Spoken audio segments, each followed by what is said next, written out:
We'll have that conversation later. Anyway, what we're doing today, we're a business radio show. What we're talking about Christmas for. In the studio today, my co-host is Chris Pollard, communications coach. Hello, Amanda. Hi, Chris. Thanks for being back with us again. My pleasure. And our guests in the studio are Jonthan Gauton, the CEO of Outset UK Group, and John Austin Brooks. Thanks, guys, for being with us today. Good to be with you. And so we want to find out all about you guys now, about Outset UK, what you do. And we've just been having a very interesting conversation off air about GDPR. So I think we're going to touch on that as well today. It's interesting you call it interesting conversation. It is interesting, isn't it? Well, it is, yeah. I'm not sure that everyone sees it quite that way. Probably not. So that's all the changes about data protection that are coming up at the moment. And they really are massive. And they are going to affect every business, small businesses, large businesses. They affect what happens inside the business, and they affect what happens outside it as well. So the way it links to other businesses. So even down to the way that you buy data lists, and down to the way you manage your own staff records and so on. So massive new fines. Lots of people are panicking about the fines. I don't really think that's the central issue for most people. But there is going to be a sort of name and shame website, which will be... I love the idea of that. Yeah. That seems to be the new powerful tool out there, doesn't it? So by the time someone gets fined, there'll already be this kind of name and shame process going on. So if you're a small marketing business and you find yourself named and shamed on there, it's going to be a bit difficult to progress, isn't it? Definitely. It's interesting you say that, Jonathan, and I totally agree. And it's because a fine, especially if it's not too big, you can live with it. Yeah. But if you're named and shamed, it can really disrupt your business. Yeah. So I think that's actually more powerful than just fining people. I think it's a clever way of doing it, because the reality is you get named and shamed, and then that gets tweeted, that gets shared on everything, doesn't it? Absolutely. So as we've started on it, let's just go with this for now then, because a lot of people out there still don't understand what it is. So in simple terms, if it's possible to do it in simple terms, what is GDPR? Yeah, go on, Jonathan. Yeah. So off air, I basically said, don't ask me what it is, really. Right. It's the regulations around how data is managed, and data can be everything, confidential information relating to a person. So all my data protection colleagues at the moment are going to be seething about my bad descriptions of this. But data which relates to a person. So that might be, for example, you take a video in a work context. It may be a file record that you have of a meeting with a member of staff. It could be data that you gather from business cards through to records, information that you buy on potential contacts and customers, records that you hold on CRM systems, anything like that, any sort of information that you hold. And there's very, very significant restrictions and changes in restrictions in the way in which you can hold that information and what you can do with it. So we're used to those little tick box consents that you see on everything, and there's somewhere it says it pre-populates it and so on. Where you're looking at relationships outside of your business, then the tick box consent route is going to change. Consent will become more and more important, but the ways in which that is managed will change. And inside a business, then just relying on consent, so having employment contracts and so on, which allow you to do all those things with employee records and with photos and so on, that will die effectively. So you're going to have to manage that very, very differently. Creates lots of opportunity, as well as all change creates opportunity, doesn't it? Absolutely. Never forget. My one question here is, great, they're going to bring in all these securities. How's it going to be policed? Who's going to police it? The ICO will police it. How? Which is that is a pretty substantial organisation already, and it's run by a Canadian woman who, it's great to see a woman in leadership in a senior role like that. We'll probably come on to that later. But she is a very smart cookie, and they run a good operation. And so a complaint will be one of the ways in which these things get managed. Also, people have to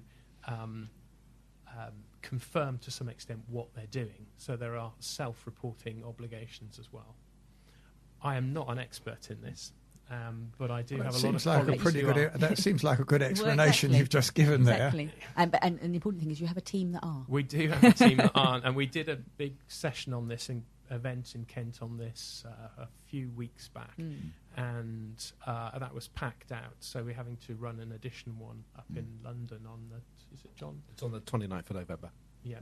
And where is it? It's at the Grange Wellington Hotel, what very time? close to Victoria. It starts at 3 o'clock and finishes around 5. Perfect. There we go. Number 2. Details on our website, outsetuk.com/news. Perfect. Thank you. I'm impressed by this. You brought him for a reason. Jonthan, I was reading an article of yours, which Amanda kindly sent to me, and I was interested to see that your first job was you were a wine waiter in a hotel in Birmingham, and you saw how to run a business poorly. Outset's been in business 15 years, is that correct? Okay. And I quote, you said, "I learned a lot about how people are treated when they are not regarded as significant. I watched how not to manage people and how to stifle creativity." I'm sure you would agree that staff today, it is important that they are valued, respected and listened to. Absolutely. How do you manage people? What's your style of leadership? I think it's a great question, which is what everyone says when they're pausing to think, isn't it? I think that for me it's really important that work is a place that people enjoy. There should be a buzz, there should be a kick out of going to work, and there should be some energy there. So to me, leading, and I attach more importance to leadership than to management, leadership which creates an environment where people can flourish is all important. So we have a relatively young workforce, and we have that because we were able to start a business in professional services from scratch. And the problem with professional services is they've all been going so long. The structure they have is partnership structures. They're quite an archaic way of doing business, that they're poorly structured. And we were able to start again. And I want to create an environment where you're listened to not because of your status, not because of your seniority, but because you've got something worth saying. So you want to try and create an environment that's pretty flat structurally, to encourage people to feel that they've got a voice and that they can take part. Yeah, that was going to be one of my questions. How important is it for the staff to be part of company decisions? But I think you've answered that question. You encourage everybody to be involved in decisions. Well, I think decisions, ultimately decisions have to be made and you have to get on. But to put their point of view so that it allows you to make the decision. You want to encourage people to be able to voice an opinion and put forward thoughts and come up with ideas. Ultimately, I think the most overlooked ingredient in running any business is humility. And I've said that for years and years and years. If you've got some humility, you will accept that you don't have all the answers.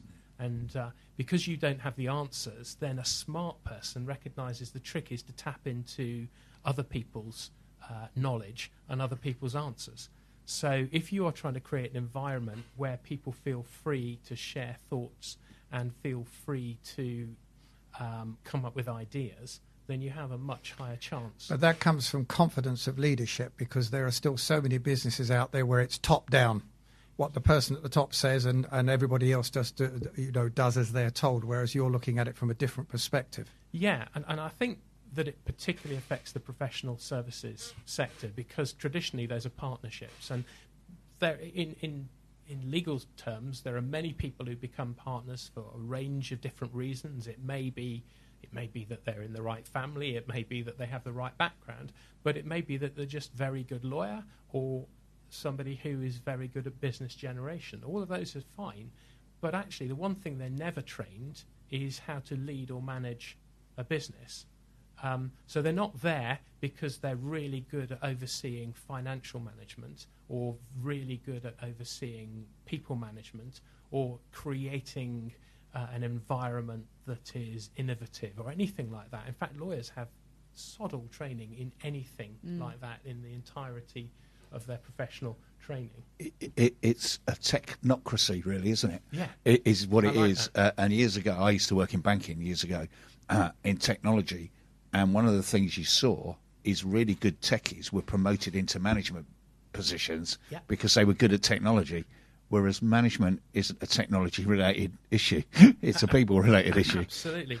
So you're training people in the technical skills of giving advice, but actually that then impacts badly on the consumer, on the customer, because what they're doing is running a business which isn't a well-structured business. It's not able to innovate properly, because to innovate in a business, you've got to be thinking about how your processes run, how your methods run. So how do you, we have done in terms of corporate transaction work, buying and selling businesses. By the end of this year, we will have done, we'll have doubled the rate at which we do that from last year. We'll have sold or bought about £3 billion worth of businesses, about 90 transactions in a year. I doubt any other firm in the southeast region out of London will have done that number. Some may have. But to do that really effectively and efficiently means you redesign the process. We don't handle a single paper document on any of them. We use electronic methods, and you just redesign the process, and you hire the people that you need for the processes that you need to do that cost effectively. You don't start with the fact you've got a load of partners that have been there years and you have to service their needs first and foremost. And that means you can do things at a different price, you can do things in a different way, and that's exciting. It gives me a real buzz. Absolutely. It's funny you should say that, if you don't mind. I saw on Twitter yesterday somebody posted... I was going to say it anyway, even if you do. They posted an image of a letter they'd received from a lawyer and their reply, and it just said, thank you for your letter. Ever thought of leaving the Victorian age and joining us in the 21st century? 20th century would be a good start. Yeah. I was interested by something else that you said. You said that you have a hatred of the hierarchical system. Hatred's a strong word because you think it's a blight on most traditional large practices. I guess really perhaps you meant dislike as opposed to hatred. No, I probably meant hatred, actually. Really? I really dislike things that prevent people from coming through successfully and growing and developing successfully. And really hierarchical structures where, you watch it. As a junior lawyer, you were always told that the next thing you wanted to be was a senior lawyer, and then after that what you wanted to be was an associate, and then after that you wanted to be a junior partner, and then a partner, then an equity partner and a senior partner. And really people are just hanging around for that. And then once they've got that, it's the status that flows with that. I'm more interested in saying, well, hang on, why do we have a business in the first place? What are we trying to achieve? What's the customer's need? Let's use customer, not client, because it's a fancy word for customers. That's very interesting. We'll get back to them in a minute, right, between customer and client. But yes. but what's the customer actually need? Are we selling because we are here and we are a bunch of partners and this is who we are, and we kind of have to start from that point, or are we trying to look again and say what do organisations need? So for example, we've got a safety division, we've got a business consulting and HR consulting division, and then a legal division.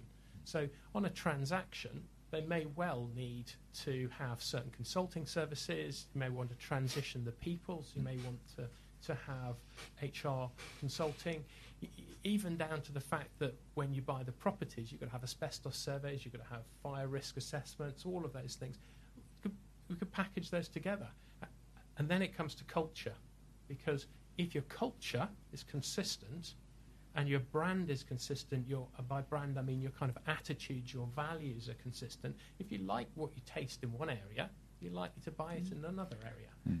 Do you still feel that the legal profession is not innovating fast enough? Because I was amused by your comment where you say you reluctantly call yourself a lawyer because if any profession deserves a battering, the legal profession does. Do you feel it's starting to wake up and innovate? I knew that line was going to come back and haunt me quite a few write times. it down. It is innovating. There's definitely innovation, and I know some pretty innovative individuals out there. The most innovative ones I find, I try and encourage in, like the fact we've added some fantastic guys over the last few years into the team, because there are some really great guys. Most of them, one of them who joined us a year ago, heading up our corporate commercial side, said to me when he joined, I want to build something worth building. And that was a fantastic line, and that was a fantastically positive comment coming into the organisation. So there are real innovative calibre people out there. As a profession, I believe it's held back by its systems and its structures and its approach. You charge by the hour. You say you're going to quote for something, and then you exclude lots of things. And what would you like to see? How would you like to see that change? Well, I think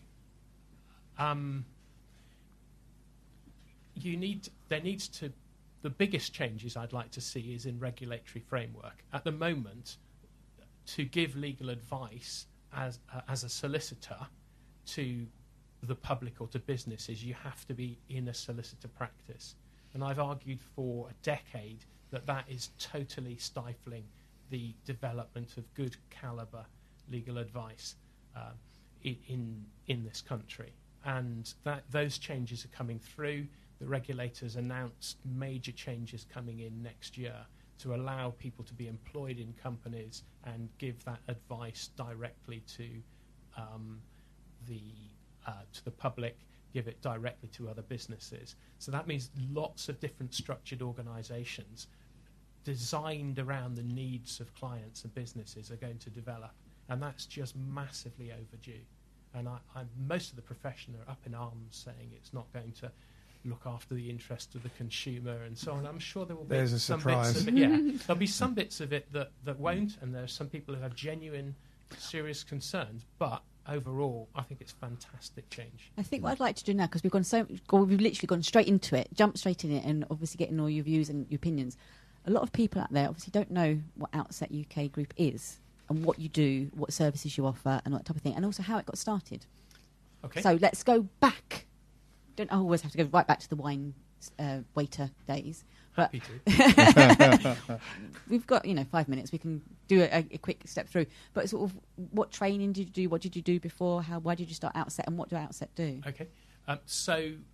Training. I trained as a solicitor, and I became a partner in one of the large provincial firms.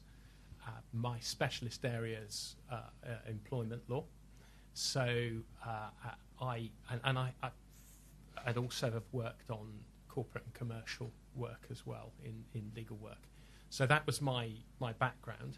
I was part of the management of a big regional firm, and that was enough to convince me that actually the best way to make change was by setting up something fresh.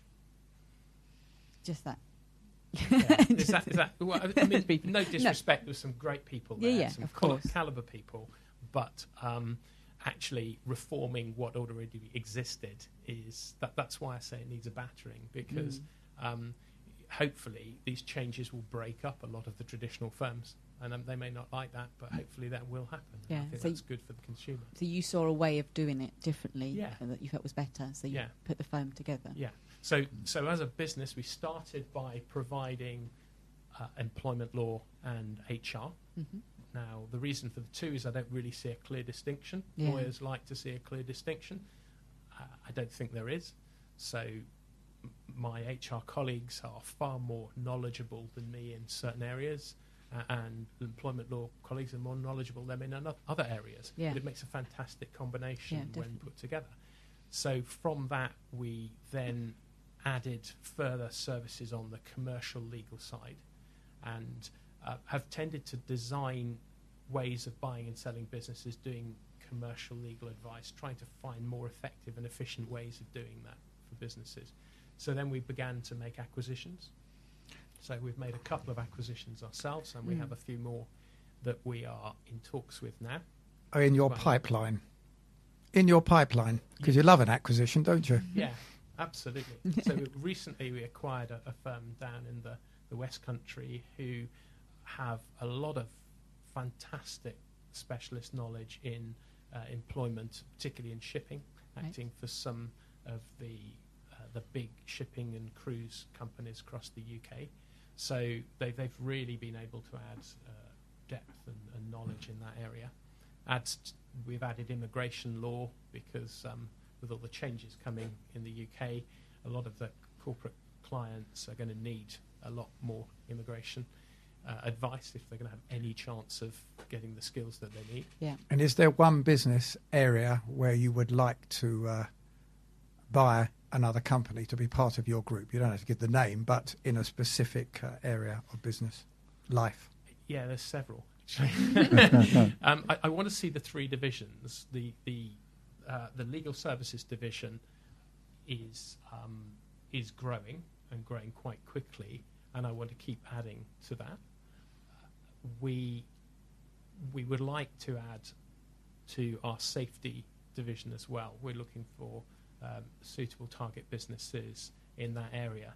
And in terms of consulting and HR consulting, we would look at businesses in that area. It's been harder to find suitable targets in that area for sort of bringing into the group. So basically you've got most areas within the business world covered legal-wise, experts in every different area. Yeah, funny enough, I sort of see people seeing the world through numbers or words, and accountants tend to see the world through numbers, won't necessarily be so good with the use of words, and the professions we've got tend to see the world through words rather than numbers. Yeah. And so I think a well-run business is going to have those word skills in there and have those numbers skills in there. So we partner with a number of great businesses that see the world through numbers. Yeah. So does that mean that you're going to start targeting accounting firms? That's not in the plan. Trying to get some details out of you, fishing. Well, if it is, you're not going to elaborate. Yeah, absolutely. So obviously we mentioned that you were doing the GDPR to get used to that course. Do you do any other courses to help businesses? Yeah. I'm certainly on the safety side. A lot of their work. The safety side divides into two arms. We've got a business called UKHSE, and UKHSE provide fantastic training courses on a wide range of safety topics. They're provided in-house to businesses, and they then have a regular program of courses that are put on, and that would be everything from food hygiene through to fire safety and asbestos awareness and so on, and the full gamut of training there. There's quite a lot of guys doing that, and then scary courses like confined spaces and so on, which probably wouldn't be so good on. They keep threatening to send me on one of those. Okay, elaborate. Training course on confined spaces. Yeah, those tend to be... they lock him in a cupboard. Yeah, this is underground, so the underground working, effectively, that sort of thing. Okay. I just imagine, why would you be locked in a cupboard? Yeah. I don't usually think they lock him in a cupboard. Underground working? Yes. Not on the tube line? No. Underground working? So I really am way outside my comfort zone in talking about it. That's okay. But they, confined spaces training, I think, would be used where people were in, so mining would use that. Certain construction subjects. Yeah. The on boats, that's done as well. Those kind of training. Yeah. Really? But so they do some of that. There, and then consulting as well. So on the employment side, most of our clients, we like to give retained support to them. Yeah. So the idea of that is you want to try and fix price wherever possible, help people create a budget for a service. And as part of that, you tend to update them a couple of times a year in their premises with their team there, talk about the changes, talk about experiences they've had. Because, of course, if you're fixing the price on something, we have an incentive for them to get better at doing it. That's a good point. That's a very good point about having a fixed price on something, because there's still so many businesses out there who say, well, it's going to cost this. And then it's like a ticker tape. It's going up and up and up and up. And I think a fixed price is that something you'd like to see generally throughout your industry? Yeah. I believe you can fix the price of everything. You may have to do it in more than one slab at a time, as it were, depending on the scale of what it is, but you should be able to fix prices far more than is happening at the moment. The old hourly charge is you don't even accept it from a plumber, do you now? So no, should you accept it from a lawyer at several times the charge rate? Yeah, exactly. Absolutely. Yes, well, brilliant. I agree. And thank you so much for all that information. We have sadly run out of time, so no more GDPR talk. I'm off the hook. I mean, you're off the hook now. We'll stop asking you awkward questions. It's like a struggle. See, but people, you know your stuff. And your team will go, yeah, that's right, he said it right. Or when you go back to the office, they'll go, you didn't say this and you should have said this. But no, it's really great to know more about you and what your business does. So if people want to find out more about any of the courses you do, any of the services you offer, how is the best way for them to get in contact with you? John. So John was bound to jump in there. Two websites for the legal and business consultancy HR side of it. It's outsetuk.com. You can also reach UK Health and Safety through that, but directly ukhse.co.uk. Perfect. Thank you, guys. Thank you so much for being here today.